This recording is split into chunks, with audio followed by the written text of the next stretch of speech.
ये कहानी है दो दोस्तों की और उनकी दोस्ती की शुरुआत हुई थी अभी कुछ दिन पहले हॉस्पिटल के कमरे से, जहां पर वो दोनों एडमिट थे। तो दोनों में से जो एक था उसको अभी कुछ दिन पहले एक पैरालिसिस का अटैक आया था, जिसकी वजह से गर्दन के नीचे की उसकी पूरी बॉडी पैरालाइज हो गई थी और वो अपनी एक उंगली तक नहीं हिला सकता था।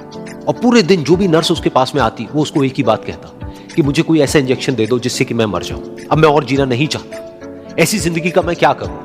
तो उसका जो दोस्त था उस कमरे में, क्योंकि वो चल फिर सकता था, तो रोज सुबह और रोज शाम को उस कमरे में एक खिड़की थी, उसके पास में जाकर के खड़ा हो जाता और अपने दोस्त को बताता कि उस खिड़की के बाहर क्या चल रहा है। बिल्कुल नीला आसमान है, सफेद बादल है, हल्की हल्की हवा चल रही है और कुछ पंछी उड़ रहे हैं।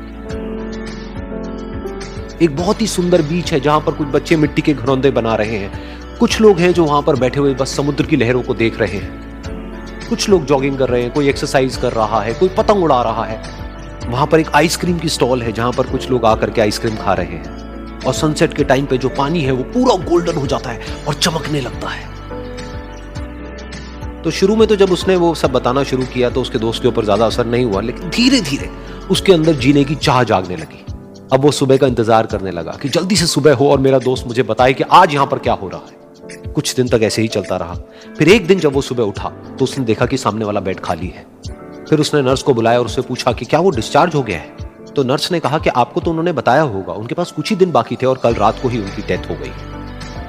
ये सुन करके उसके अंदर की उम्मीद पूरी तरह से टूट गई, क्योंकि सिर्फ उसका दोस्त ही था जिसने उसको बाहर की दुनिया से जोड़ा हुआ था, जिसकी वजह से वो जान पाता था कि बाहर क्या हो रहा है और ये दुनिया कितनी खूबसूरत है।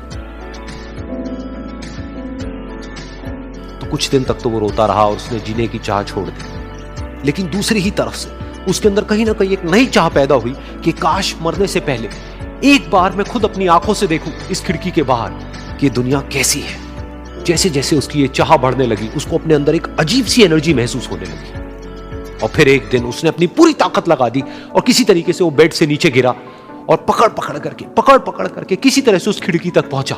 फिर उस खिड़की को पकड़ करके वो खड़ा हुआ और खिड़की के बाहर देख लिया। लेकिन खिड़की के बाहर देखते ही वो गुस्से से भर गया। उसने जोर से नर्स को आवाज लगाई और जैसे ही नर्स आई उसने नर्स से पूछा, ये तुमने क्या किया, ये खिड़की के बाहर काली दीवार क्यों खड़ी कर दी। तो नर्स को समझ नहीं आया वो क्या बोल रहा है और वो बोली कि मुझे 5 साल हो गए हैं यहां पर, जब से मैं आई हूं तब से तो ये काली दीवार यहां पर है।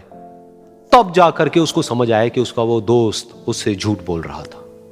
और उसने नर्स से पूछा, अगर ये काली दीवार पिछले 5 साल से यहां पर है तो मेरे दोस्त ने मुझसे झूठ क्यों कहा।